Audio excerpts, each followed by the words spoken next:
Step by step, can we follow Latrato's diary to recreate the lava rocks and figure out what they are? What I mean is, if we look at the themes of the story and guess what mechanics might exist that explain the new supernatural stuff that happens in Part 9, will Latrato's instructions change from seeming cryptic to making intuitive sense? I think it's possible we can already get a loose idea of what they mean, why they work, and what forces are behind them, to add to JoJo's list of bizarre world building. This is a pretty open-ended subject for an analysis video, and the answers will be vague at best. So what I'll do is walk you through my process, and based on what I found seems to be the answer, we might also end up being able to explain why JoJolians rock humans exist in the first place.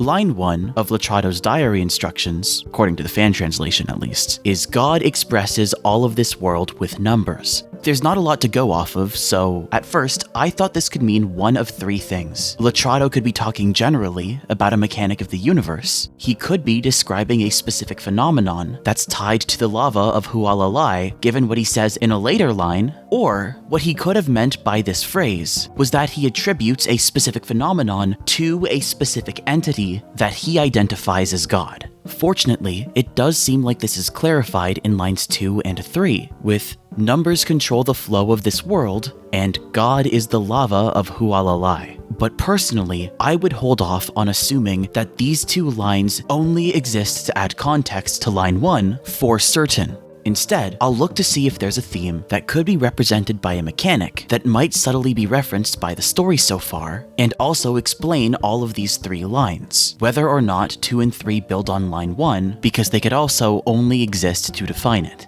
So thematically, there's a bit of an emphasis on middlemen. Jodio feels powerless because he's at the mercy of being a cog in a wider machine, and Howler draws strength from wedging himself in between a resource and the people that depend on it, who it's normally supposed to go to, through his stand based on the idea of the eclipse. Eclipse 8 seems to be based on the solar eclipse and the song by Pink Floyd, which would mean it's tied to the dark side of the moon and manipulating light by dividing it through a triangle and isolating what's divided. This would also be why it's based on superpositions. In the song, the idea is that even though everything's in order, like it's held together by a pressure from the sunlight, once the moon blocks out the sun, everything has more freedom to loosen up and fall out of order. When you legally have more money, it lets you cast a larger shadow to obscure things and illegally make additional money more easily. The Pink Floyd song is based on the solar eclipse, and that's where the moon gets between the sun and the earth, because the moon is normally a middleman that reflects light from the sun onto the earth. When it's generally in between them, you have the new moon, where the light bounces off the side that's dark to us, and we only see the side that's not getting any. But when the moon is directly between the earth and the sun, it can go out of its way to block the light it normally reflects, darkening the sky even in the middle of the day. Middlemen are important because society is held together by the economy. Different people's wants and needs are regulated by different amounts they'd need to possess and things they owe each other, and economies themselves are held together by middlemen. Money is an in-between to better break down the value of one resource so it can smoothly be exchanged for another. But this also opens up room for inconsistencies in prices. Exchange rates between currencies completely removed from the values of the services they provide change every day. And by having the ordering of services go through intermediaries, they can end up losing some value by the time they're completed. Or one could end up worth more than what they're being provided in return. Entire industries and fortunes are built on the lag times and intermediaries between trades of resources and services. People can make money just off the fact that there can be delays and mishaps in the carrying out and payment of a trade. There's a little bit of inefficiency, some value escapes in any exchange. So if the economy is a closed system where there's more of a focus on exchanging and exploiting the delays between payments of a pre-existing resource, rather than creating new things or directly applying that resource, and that resource is a currency, a middleman for actual things of value, then it shows a bit of a shift in priorities toward imagined concepts like debt and ownership, instead of the natural resources their initial value came from. So the trend is, over time, the more and more things of genuine value there are that escape,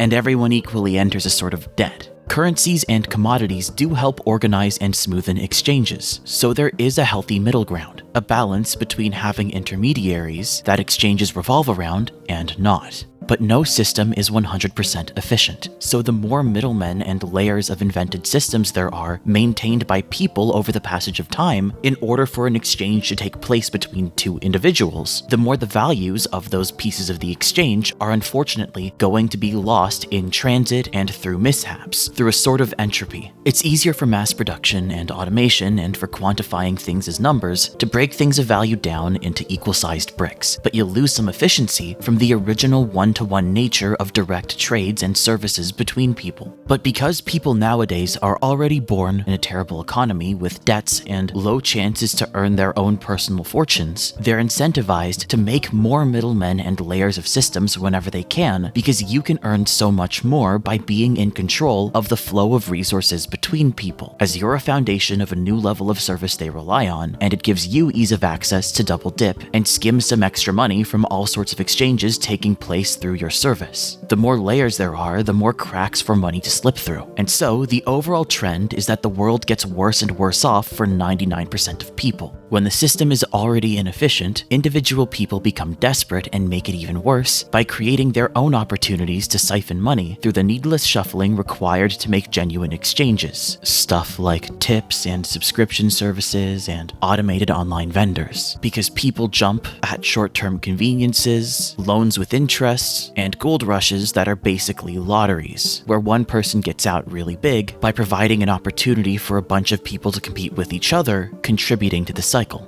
This is the kind of thing the rock humans preyed on in JoJolion, exchanging one health issue for another to keep people giving them their life savings. So while human society is overall worse off, the rock humans living within it can relatively gain more power over them, and the humans spend all their time fighting each other in the rat race. Since there are layers of interactions and currencies creating more separation between people, that anonymity creates a lack of trust, so people offer services through a mindset of it being a transaction. And each time there's a rigid boundary like that, some efficiency is lost. The one-sided incentive to double dip given to the people who become foundations the economy relies on means they're gonna encourage a one-directional shift to needlessly create more unnecessary layers of systems and use each opportunity to steal from even more of each trade. And because that makes everybody else more desperate, they can pressure people into a pyramid that supports this cycle they're trying to create. It's a net negative on the values and resources being circulated around the world, because specific people who are already on top and who make things revolve around them want to siphon wealth from others further, draining each individual of even more of the resources and fortune they'd make from their careers and possessions. It's a classic form of equivalent exchange, a net negative that benefits the user over others that main villains use in the Steel Ball Run continuity. And this is also the ability of Eclipse 8. The Howlers have never created water. Like the moon, they're a middleman that directs the flow of water through the land. By using how we depend and fall back on essential systems owned and monopolized by the Howlers, they have the freedom to keep us in the dark to further seize the flows of different resources and commodities, in order to claim ownership of them too, and get away with taking more power from everyone else. And to do that, they've taken sole ownership of precious land. You could also see this idea in how the story has gone so far. People in a battle royale where they turn on each other for the chance to make extra money. They use magic rocks, objects of direct value, that control invented quantified systems like money that are maintained through values of ownership and debt and agendas between people, to siphon stuff of value back to them through the mishaps of intermediaries. And they can objectively reduce the value of the things they quantify in order to get those things to return to them. But in the process, the desire to double dip and pull the stuff they control the flows of back toward them after exchanging them out into the world causes them to destroy their own balance and destroy themselves if they double dip enough. JoJo's wouldn't be saying that all ownership and luxuries are bad, but that the concept of -1 apples or debt, of ownership and owing somebody something else, is what industries are based on. But they don't exist physically, they're only held together through people's thoughts and commitments to each other. Sole ownership of a fundamental service everyone relies on is the problem, because these kinds of relationships are the types that separate people vertically across hierarchies and horizontally through inner circles and transactions. And because of those gaps, direct value can escape, and so the circulation of the services and resources is less efficient than it could be, and everyone is collectively worse off as some value drains off through the gaps between people into nothingness that goes to no one. So the long-term trajectory of society is that it'll slowly get worse as everything of value is slowly absorbed by specific entities. So there's no more circulation and no more activity. There is no long-term sustainability for society because there is no wider balance. But would things have started this way, or would they have turned this way 100 or 200 years ago? A basic rule for JoJo mechanics is that if something has a distinct level of influence, it creates an observable supernatural phenomenon that overrides the physical environment to allow some kind of action to take place. And because of this, if there needs to be a contrived reason, world history would still develop to resemble ours. Some contrived phenomenon is added to the planet, made out of rock. The Pillar Men existed, so humanity would not have been mutated to have supernatural properties, as the creatures agriculturally on top of the world. The energy given to us from the sun that's passed down the food chain and allows life to exist can be optimized with the right breathing and mindfulness. So, at the center of the Earth, there seems to be really hot crystal that constantly melts metal around it. And because of this, the spin of the Earth spirals that melting metal around the core to create a magnetic field that's sort of loosely dragged along the axis of the planet's rotation. And this magnetic field shields the planet from harmful stuff from the sun and the rest of space. It creates a balance, preventing the atmosphere from deteriorating over time and preventing life forms from being exposed to radiation so life can exist on the planet. So some kind of crystal that's able to hold its shape at the center of the Earth, despite metal melting around it, combined with the planet's spin, can create a balance that allows the life fueled by the sun to sustainably continue existing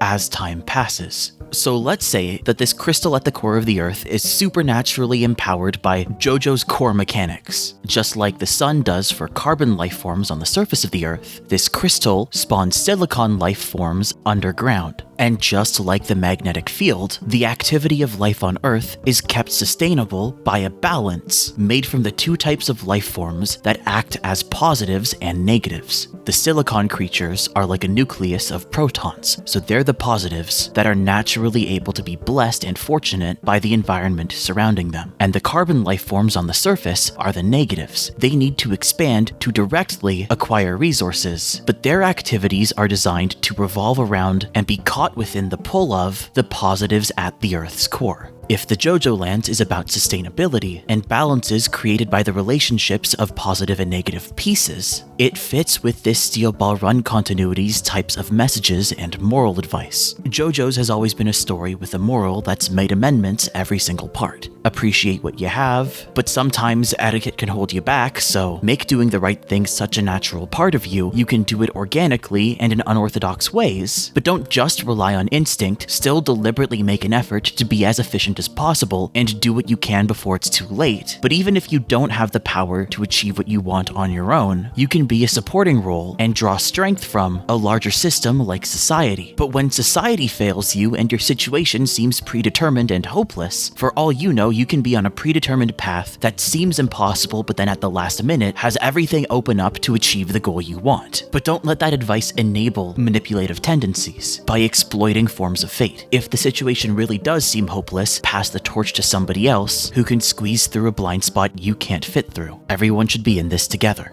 The only thing missing from the original continuity of JoJo's Bizarre Adventure is that because these messages all feature role models who are unrealistically noble, it gives the impression that if you've had flaws, or if you don't have distinct individual influence, because influence is relative and there are several billion of us, you don't have to do your part, so you can leave things to the people who do have that chance. In the Steel Ball Run continuity, the stories are about how to optimize the limited autonomy you do have by seeing the world you're part of as an interconnected whole, where everyone has flaws and their perspectives are divided, so people can contribute to a balance and do good, acting from a place of self-interest as long as they're mindful and regulated, so carbon-based negatives who explore and conquer the world to satisfy their own agendas can be good if they're doing so as part of an ecosystem that's balanced. And a problem to contrast that is because everyone is born limited to their own perspective, so from their point of view they start at zero, a positive who already benefits from being something that things revolve around and rely on will have the greed to climb higher.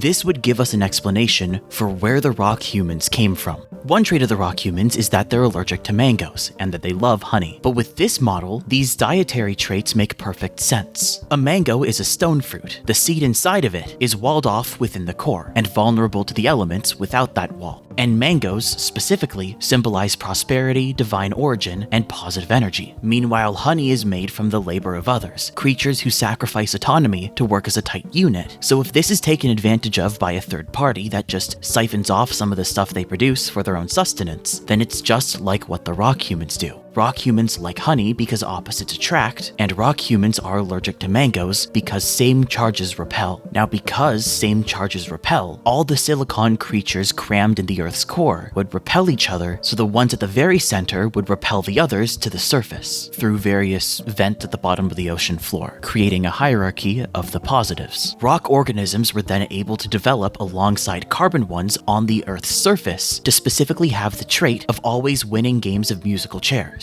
Because the positives are blessed by the land to be rich and fulfilled where they are, where it's the negatives surrounding them, like carbon life and humanity, that need to spread across the surface because they revolve around the positives. A positive gets to be a nucleus. It bends things around it. But the negatives are dispersed and move around because of the influence and anchoring of the positive. So humanity, the negative counterpart to the stone creature at the core of the Earth, expand and directly cover more parts of the surface of the Earth. And this has driven hierarchically weaker positives out of their homes. Because silicon creatures were forced out onto the surface because of the exclusivity of that positive hierarchy, they as positives still got the benefits from the land and nature to be content in one place, and they had the talent to manipulate and bury themselves within the behaviors and social structures of carbon creatures. So when the negatives, the carbon, expanded and took over their homes, this convinced some rock humans to switch over and infiltrate them to prey on them instead. Positives are born at zero so they can be greedy and want to double dip.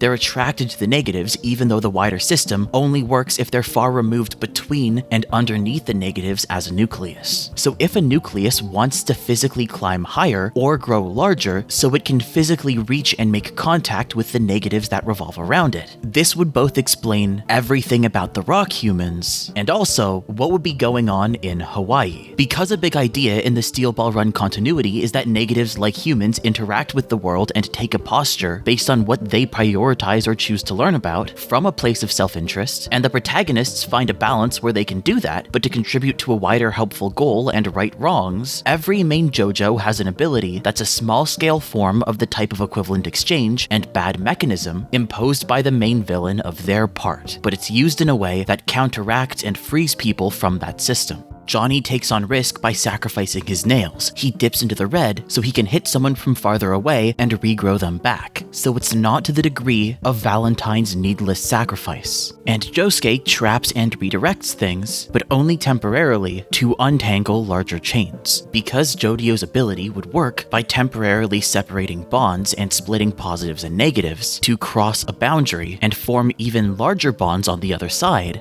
I'm willing to bet the main villain does something like create faulty bonds to siphon things through a boundary, hoarding positives for itself like a nucleus, while everything else is kept negative on the outside, but recruited into a system, to a membrane, that helps funnel more positives and negatives into it. If everyone is a combination of positive and negative pieces, they just have an overall charge of either being a plus or a minus. The main villain would do something like completely steal the pluses away from them, turning them into a negative that fits a little hierarchy of theirs. So the message would be something like, genuine bonds and relationships leave you vulnerable. You can be exploited, or you can mutually drag down the other people you care about because you're driven more by your feelings than practical action. But if you're not born with the ability to naturally emotionally connect with others, that doesn't inherently make you a bad person. The rock humans didn't naturally have empathy, but what made them bad was that they took advantage of that to form a circle amongst themselves and prey on other people. If you don't naturally emotionally connect with others, you can still consciously value them, but it means it's easier to separate from them when times are tough and go in your own direction so that the two of you can cover more ground and meet back up at a later point. There's freedom in temporarily being able to break bonds. So the thing not to do that the main villain would do is the inversion of this. Create all sorts of attachments to other people you won't let go that, instead of being genuine mutual relationships, are things you see as mechanisms and try to take advantage of. of. People can connect to natural positives, values, and resources through their desires, imagine negatives, gaps that direct their behavior toward positives like agendas and debts. Society is made of bonds and tethers like these negative concepts where one person owes another person something, because people's agendas and actions revolve around absences they need to fill, like needs they have to meet. But seeing each other through relationships that you see as mechanisms like these only drive people further apart. When people's relationships are distanced by agendas, when they're separated horizontally by different needs and pack mentalities, and separated vertically by hierarchies, heat can escape and the world can get worse.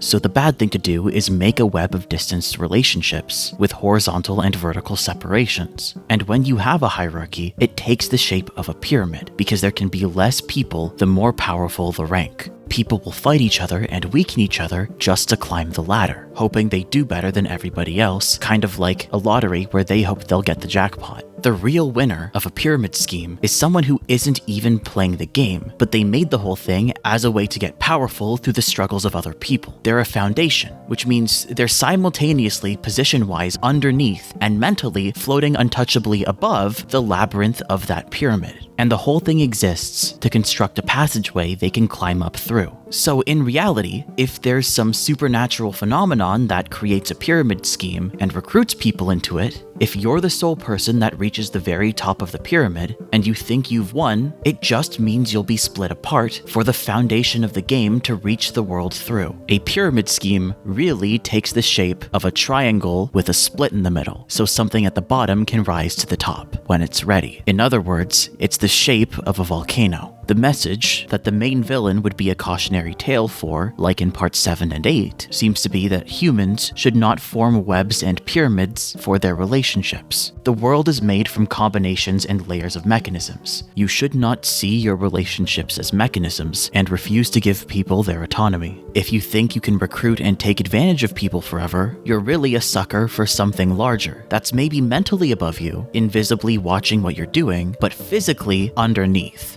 If humans form relationships like pyramids, they're ultimately going to be exploited by something that's not even human. Let's say by a family of silicon deities that do have a hierarchy between each other, because since they're a counterpart to humanity, they can naturally have vertical and horizontal separation between them, but that might make an outcast at the bottom of the hierarchy. If we say that there's a family of silicon creatures at the very core of the Earth, matching how silicon is directly underneath carbon in the periodic table, because it's not about scientific accuracy. JoJo's collages together a bunch of symbolism and concepts, so they create a wacky idea together. But if we say this, that a family of silicon creatures are who the main villain draws power from and is at the mercy of, then it would also explain why the lava rocks are being made. The abilities of silicon creatures underground would be that they revolve human activity around them. So if each deity has a volcano on the island of Hawaii, then two of them, the deity for the desire of connection and the deity for the desire for resources, could have formed a symbolic magnetic field between them, and something like a water cycle. Back in the day, if the deity for connection had been the negative, then they could build up a concentrated charge of people's spare feelings and empathy for each other, and then regularly rain that down across the island to connect those negatives to positive sources of life emitted through the lava of the volcano of survival resources that, for being the same charge, would have been repelled up toward the Earth's surface through the lava and would have had temperature resistance through a thick outside skin that doesn't let things pass through it. So people's appreciation would be given to the land, helping the land flourish and refill itself with resources those people could use to thrive. People's spare feelings would be redirected back toward the land to help replenish it in a wider system that would have shielded the world from long-term sustainability issues by keeping the circulation of resources balanced through how people prioritize and treat them. But let's say some of these silicon deities are not happy with this situation. They want to be up on the surface with everybody else, and all they can do is connect to people telepathically through their desires and ambitions. One of them, maybe the deity of self-actualization or something, reaches out to somebody's greed and presents them with an offer. Hey, you do some human thing, flip the poles around, be my vessel, and you could be the one in contact with and technically in possession of all the physical resources that I'm going to be stacking up together to increase my power and build a tunnel to reach the surface. So now, with the poles flipped, what we get is the deity of resources building up a negative charge of people's desires, and then collapsing them through lightning onto positives being radiated from the volcano of connection. So these positives then trap the web of people's desires to revolve around them, so nothing that's quantified to be valuable as a resource will ever be able to escape that volcano's pull, causing the overall circulation of the planet's resources to slowly funnel more and more things of value to whoever is on the land of that volcano, who would be the vessel for this deity, and their cursed family line. So if that can explain lines 1 through 3 of Latrato's diary, line 4 brings up the next question. What would be the significance of lightning and the new moon? Well, the mechanism of lightning uses negative charge built up at the bottom of a cloud, from rain scraping against ice and snow forming in the cloud, to aggressively and suddenly connect with something that has a positive charge on the ground. If there's something that's working like another eclipse, it needs a shadow to operate through, and what it does is bend and control light. Then to set off that lightning, what it needs is the darkness of the new moon. If you're on the hunt for lava rocks, then during the new moon, you want to look for lightning. And so the rest of the line would probably just refer to gas and debris coming out of the ground from the spot where the lightning connected to something positive underneath it, where some colony of some kind of tardigrade-like rock microbes would be trapping the value of the lightning in their pull and shaping themselves into a pyramid. So the last line would just be clarifying that what you're looking for is something that has captured the lightning. It's whatever the lightning struck and impacted on the ground.